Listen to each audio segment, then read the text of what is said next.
এখন আমি আপনাদের সাথে শেয়ার করছি পাট শাকের সুস্বাদু একটি রেসিপি। সুস্বাদু এই রেসিপিটি দেখে নেওয়ার জন্য কোনো প্রকার স্ক্রিপ্ট না করে সম্পূর্ণ ভিডিওটি আমার সাথে থেকে দেখে নিন।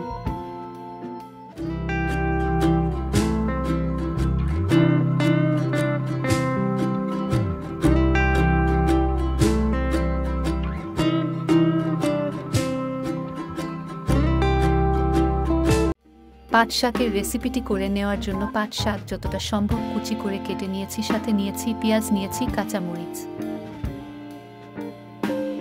গরম কড়াইতে দিয়ে দিয়েছি সরিষার তেল। আমি বেশিরভাগ রান্নাগুলো সরিষার তেল দিয়ে করে থাকি, এর জন্য সরিষার তেল দিয়ে দিয়েছি। এই রেসিপিটা করে নেওয়ার জন্য গরম তেলে দিয়ে দিচ্ছি শুকনা মরিচ।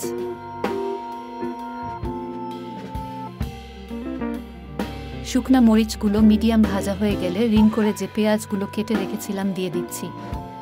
পেঁয়াজগুলো ঠিক এরকম ভাবেই দেওয়ার চেষ্টা করবেন।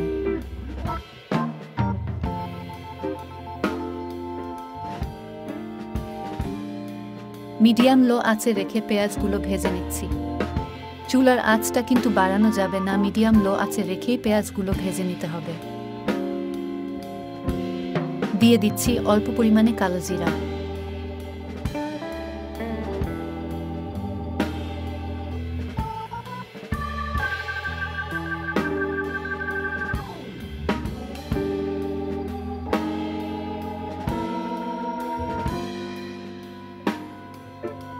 কিছু টাইম ভেজে নিয়ে কুচি করে নেওয়া শাকগুলো দিয়ে দিচ্ছি।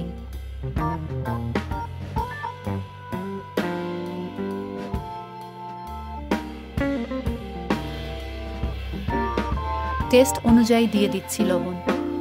মিডিয়াম লো আঁচে রেখে ভেজে নিতে হবে।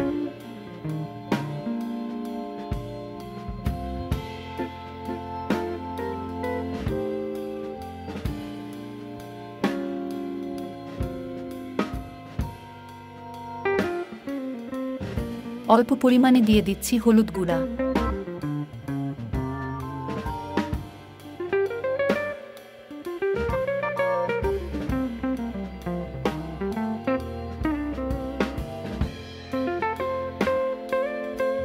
কিছু টাইম ভেজে নিয়ে দিয়ে দিচ্ছি গরম জল।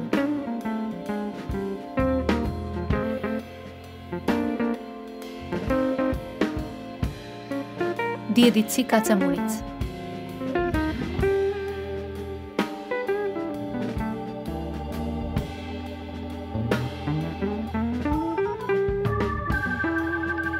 মিডিয়াম আঁচে রেখে বেশ কিছু টাইম খুব ভালো করে রান্না করে নিচ্ছি।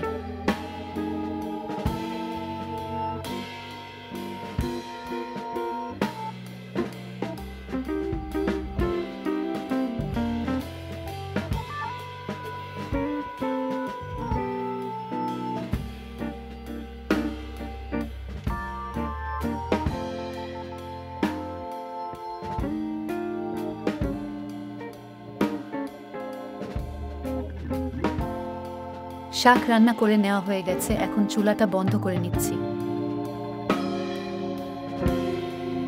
গরম ভাতের সাথে পাট শাকের সুস্বাদু এই রেসিপিটা কিন্তু খুবই বেশি টেস্টি হয়। একবার হলেও ঠিক এরকম ভাবে রান্না করে খেয়ে দেখবেন। আর আপনার করা রেসিপিটা কেমন হয়েছিল অবশ্যই কমেন্টস করে জানিয়ে দিবেন। আমাদের চ্যানেলের ভিডিওগুলো দেখে যারা আমাদের সাবস্ক্রাইবার আছেন তাদের প্রতি অনেক অনেক ভালোবাসা। আর এখনও যারা আমাদের চ্যানেলকে সাবস্ক্রাইব করেননি তারা এরকম ধরনের সুস্বাদু রেসিপিগুলো পাওয়ার জন্য অবশ্যই আমাদের চ্যানেলটি সাবস্ক্রাইব করে আমাদের চ্যানেলের সাথেই থাকবেন।